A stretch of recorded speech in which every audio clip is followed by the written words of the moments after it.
And can you tell us how best to use banterbubbles? All right. So let me know when you can see my screen. I can. Okay. So for most people, when they get to banter bubbles, they're going to see um, they're going to basically get a screen that's going to show them all of the different cryptocurrencies, the top cryptocurrencies by market cap and how they're doing. So very similar to Coin Market Cap and CoinGecko. So if we go to CoinGecko,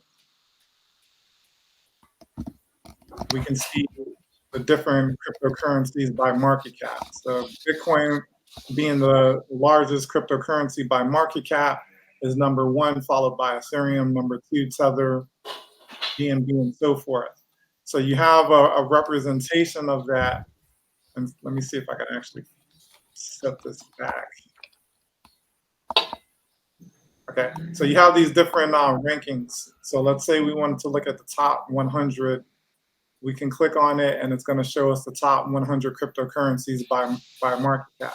So one way you Oh, can filter through is by using one of these filters and deciding what you want to see. So maybe you want to see, okay, what are the top cryptocurrencies uh, on Ethereum?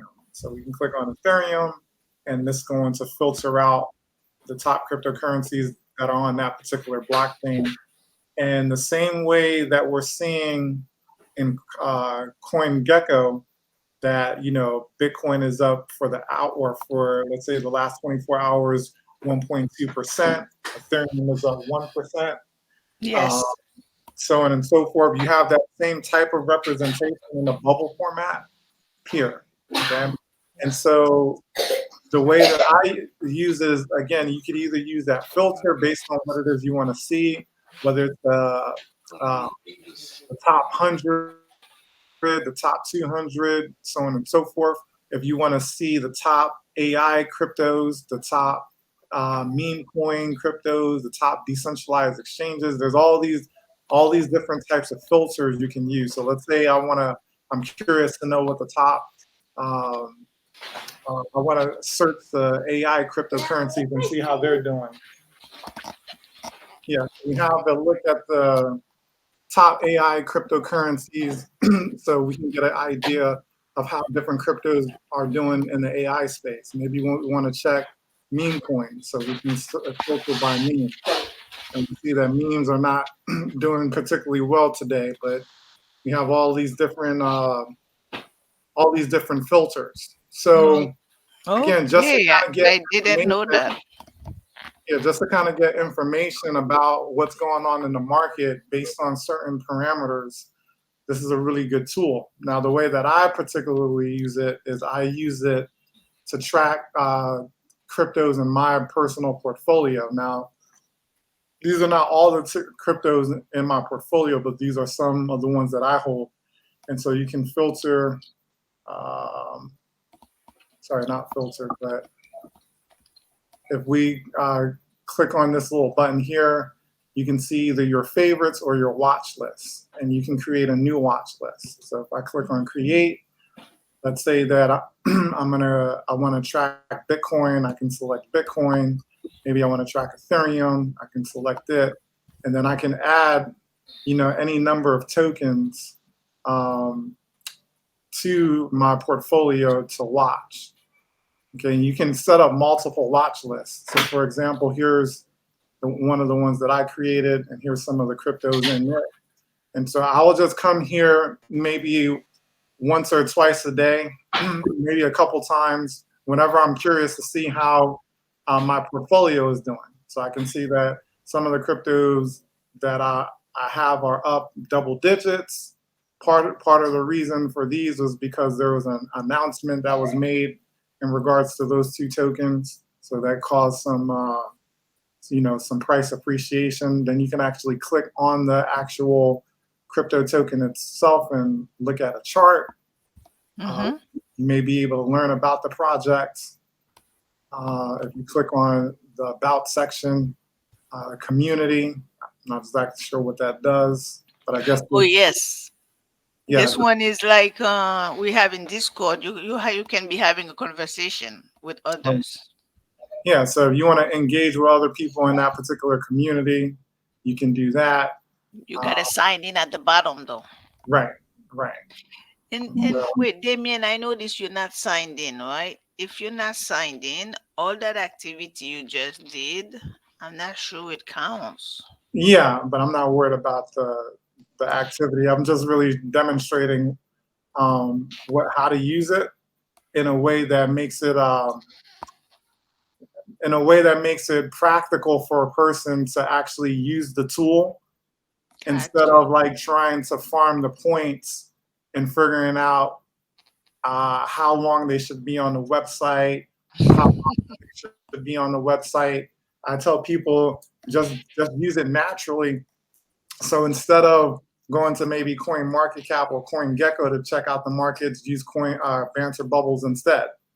And then again, utilize those filters in order for you to get some more insight into particular markets, into particular niches in the crypto space, and then create maybe create one or two watch lists, and then compare your watch list or your portfolio to the overall market. That's the way that I would use it, and that's a way that feels very natural.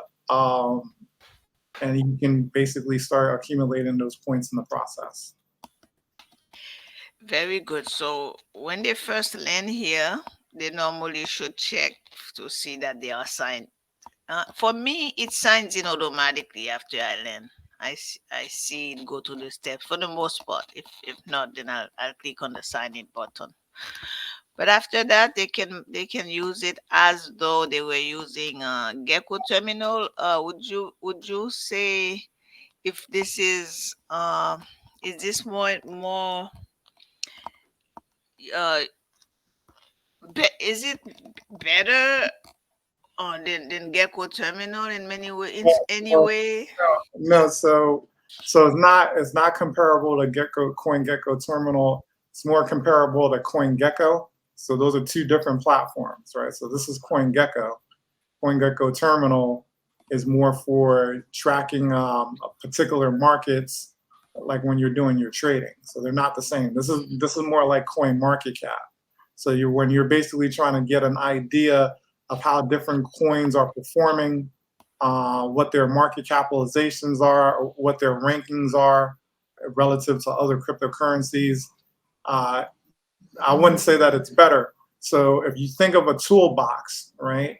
Inside of a Yes. toolbox, you might have a flathead screwdriver, you might have a Phillips head screwdriver, you might have a hammer, you might have a tape measure, you might have a knife, to cut things. So you have different tools for different jobs, right? So this is just one more tool in your toolbox. It's not necessarily a better tool, it just depends on how you use it and what you use it for. So in some cases, you may prefer to use this tool over another one, and then in other cases, you may prefer to use the other. So it really just depends on what you're trying to do. Yeah, it does seem to be a bit more fun to be on in when it comes to those two, for example, because of the nice colorful circles for one thing. Bubbles. Yeah, and this is an easy way to get rewarded for learning and interacting with cryptocurrency and blockchain, right? So you can earn while you learn, which is kind of the motto of what we do in our projects. We're real focused on education.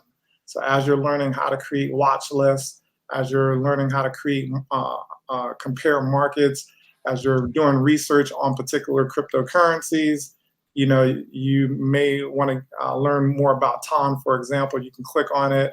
You can learn about the project. It's not a lot here, but maybe engage with the community and really start to get some more insight what those markets are all about. And a lot of times you'll hear make sure you do your own research. Well, these are the types of tools that assist you in doing your research, right? So So yeah, so and it's rewarding you for doing it. So that's probably the best part of all is that you're getting rewarded to do something that's helping you increase your knowledge of the space as a whole. And Damien, the rewards they come in the form of gummies. For this particular airdrop, yeah, we're farming a token called Gummy, and the easiest way to farm it is to use this website between now and the time that they announce the release of the token. Once they announce the release of the token, you would have been asked to provide your Solana wallet address, and those tokens are going to be airdropped directly into your wallet. You won't have to do any claim or anything. They'll just be sent directly to you. Thank you for that. And I will just add that you can also click over here. You may want to enter this contest right here. It says win a Bitcoin, and you click on that. If you can just click on that first. Thank you. And and it explains here how to win. Pretty simple and straightforward. If you click on ready, Damien will see what. Okay, and I've already entered. I entered at around 66,000. I would say here you would type in what you think it's gonna be, uh, and then come in here in the exchange. If you click there, Damien, you can see the different exchanges that you can sign up to. You must sign up to at least one of those. And after you sign up, you come back here and you will put in your, if you go to the next box, you'll put in your UID from the exchange. You'll be given an ID. So you want to copy and paste it here. You can submit your prediction. And on May 15, 2024, you will they will compare your price with what's on Coinbase at 00 a.m. Eastern time. So if you come closest than anyone else, you win half a Bitcoin. So I compare that to a lottery. But if you happen to have some knowledge in technical analysis, your chances are better because you might have a better prediction. And then you click submit prediction and you will see your name appear on the right. All the other ones are people who are entering as we speak. All right, wonderful. Thanks so much for your time today. I will get these two videos ready for our team to look over when needed. Okay, thank you, All right, thank you. Damien. Okay, thanks, Okay, homie. Bye you're bye. very welcome.